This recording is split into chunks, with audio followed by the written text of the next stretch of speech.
Chapter 2. Helion's Shadow. The Helion Industries research facility on Mars loomed on the horizon like an iron sentinel, its jagged towers cutting through the swirling red haze like knives through a battlefield. Standing alone on the windswept Martian plains, the research facility was a stark silhouette against the blood-red horizon. Its twin towers rose defiantly from the rocky ground, surrounded by smaller auxiliary buildings connected by enclosed walkways. The complex shimmered faintly under the sunlight, its alloy surfaces designed to repel the relentless onslaught of sandstorms. Settlers whispered about the place with a mix of resentment and fear, knowing the facility represented not just progress, but an empire's will carved into the unforgiving landscape. Inside, Helion's best minds worked tirelessly in pristine labs, hunting for ways to turn Mars into a gold mine. Beneath its surface, the planet offered rare minerals Earth could no longer supply. Ilmenite, a source of titanium, fed the lightweight alloys that gave Helion's ships their unmatched strength. Perchlorates, poisonous to humans but abundant in the soil, were processed into fuels for rockets and machines.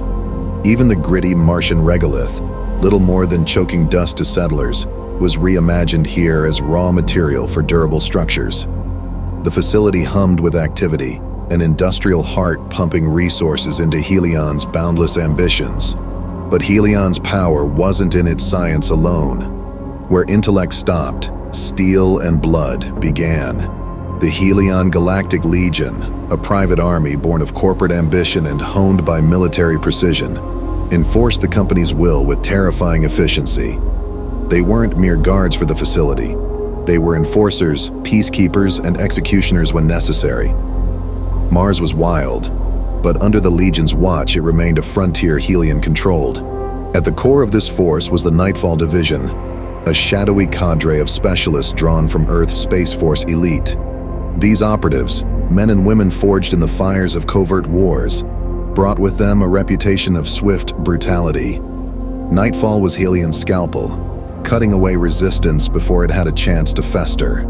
They answered only to Helion's highest echelons, their silence as unnerving as their precision. The division was Mars's boogeyman, whispered about in Red Haven's dim saloons and shadowy corners. When they moved, the echoes of their work stayed long after. Flanking the human soldiers were Helion's mechanical enforcers.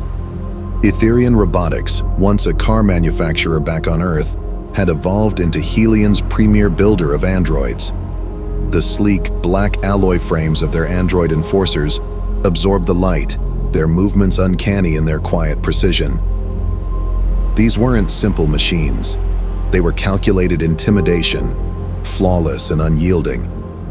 Alongside them prowled Helion's robotic dogs, four-legged hunters equipped with heat sensors, motion trackers, and a relentless drive to obey their masters.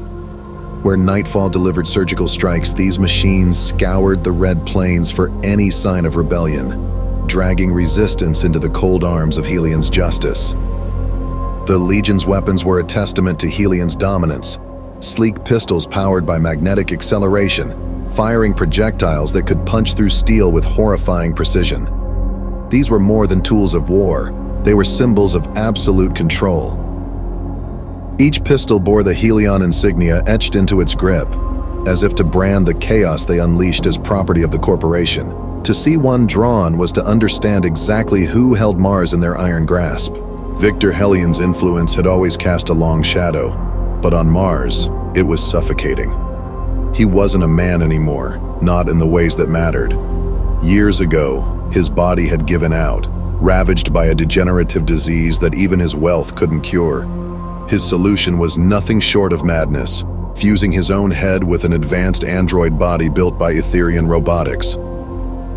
His consciousness was tethered to the machine through his Cognilink, a neural interface technology developed by his own company. It was hailed as a miracle of human ingenuity, but the whispers spoke of something far darker. Those who marveled at the fusion never asked what it cost the man, or what he became in the process. The process had been hailed as a miracle, proof of humanity's boundless potential.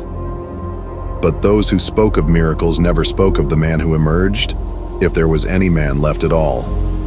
No one had seen Victor Helion in years, though his empire didn't falter. On Earth, his tower in San Francisco pierced the smog-filled skies, its glass and steel a monument to what he had built. On Mars, his presence was a whisper in the air, an invisible hand tightening around every throat. Etherian transport shuttled settlers to the colonies. Borea Tech tunneled through rock to make them livable, and Solaris Dynamics controlled the oxygen they breathed. Even the ground beneath their feet wasn't truly theirs. Every step, every breath, it all belonged to Helion. Inside the Mars facility's command center, holograms floated in sterile light, their pale blue glow casting eerie shadows on polished walls. Each display showed live feeds from settlements across Mars, blinking dots marking terraformers and trade routes. At the center of it all stood Nathan Voss, Director of Mars Operations, his sharp suit immaculate against the chaos around him. He stared at the holograms with cold, unblinking focus, his presence filling the room like a storm about to break. "Report," he barked, his voice a whip crack in the stillness. A technician hesitated, fingers twitching as they navigated the holographic interface. "Vermillion Station has gone silent, sir. Terraformers offline. Total structural collapse." It was a remote outpost far from Red Haven, situated on the edge of the Syrtis Major Plain. The station had served as a mining and research site, its small cluster of geodesic domes housing a handful of workers and scientists who toiled to extract and analyze rare minerals from the Martian crust. Sabotage? Voss's tone didn't waver, but the room seemed to hold its breath. "Yes, sir. Targeted and efficient. Whoever did this knew exactly where to hit." Voss's jaw tightened. "And the survivors?"